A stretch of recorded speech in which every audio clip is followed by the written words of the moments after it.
kabibiyos, pumunta nga pala kanina sa akin si Kuya Junjun. May dala nga pala siyang donut, bibigay niya pala sa akin. At kinuha ko na nga rin pala yung donut guys, tsaka nagbabay. Ayun nga pala guys, bumaba na nga pala siya kaganina sa may room namin. Umina nga rin pala siya dyan guys. Ayun nga pala guys, nakita ko nga pala kaganina si Kuya Junjun nag-aabang. Tsaka nag-fistbump na nga rin pala kami niyan guys. Tsaka niyaya ko na nga rin pala siya umuwi.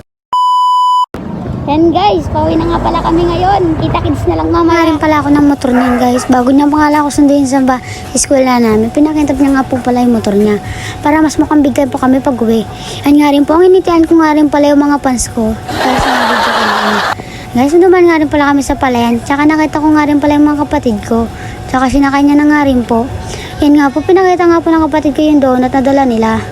Nga pala yung binigay kaganina ni Kuya Junjun sa amin. Yan guys, maraming salamat po. Nakauwi na nga pala ako niyan, tsaka nagbihis na nga rin po ako ng damit para makakain na kami kay Junjun. Yan guys, hanggang sa muli. Ito na nga pala yung nabili kong kanin, aalis na nga lang po kami. Guys, sumakay na nga rin pala ako ng motor niyan. Yan nga pala, pagkatapos ko nga pala bumili niya ng kanin, sumakay na nga rin pala ako dyan guys. Kasama ko nga pala dyan si Kuya Junjun.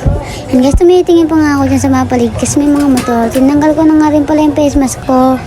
Yan guys, nakatawid na nga pala kami dito sa may kalsada. At bigla niya nga pong hinarurot yung motor. Tsaka nabigla po ako dyan. Yan nga, nagreklamo pa nga ako dyan guys kahit sa kanya pong motor.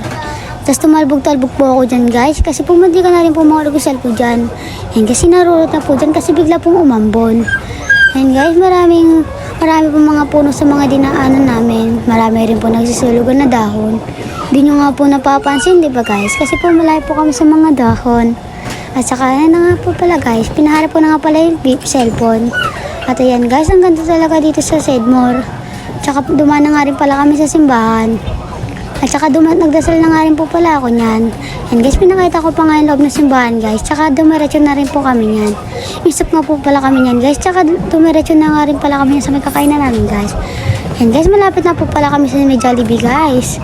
Ayan guys, nandito na nga pala po kami niyan. Tsaka lumiko na nga rin pala dyan si Kuya Junjun.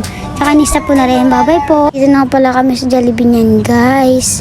Na pala si Kuya Junjun ang kakainin namin guys. Yan guys, hanggang sa muli. So kakainin namin. Nagpakit nga pa pala ako dyan guys. Naya nga po pala ako dyan guys. Kasi po may mga tao po dyan guys. Ay nga pala yung kakainin namin. Tsaka kumain na nga rin po pala kami dyan guys. Nagdasal muna ako dyan bago kumain. Yan nga pala guys. Nagsimula na naman kami nag-usap niyan. Tungkol po sa akin yan guys. Tapos kumuha na rin pala ng gravy. Yan guys. Tapos kumain na rin po na siya dyan. Tsaka unti nga lang po natira sa kanya. Kumuha na rin po ako ng kanin. Yan guys. Nakikita niyo pa yung dalawang burger dyan. Bibigay ko pa sa kapatid ko. Ayan nga pala guys. Sinimulan niya na rin kumain ng mabilis. Nauna nga pala siya naubos. Kasi nga lang kain pa rin ako ng kain. Kasi nga po akit baba po ako sa agdan dyan kaganina. Nag-uusap nga rin pala kami dyan guys. Kaya nga po guys, kaya kami nag-uusap dyan. Nandito na lang po ang video. Burger nga pala, bibigay ko sa kapatid ko. Tsaka mag-like and follow na rin kayo.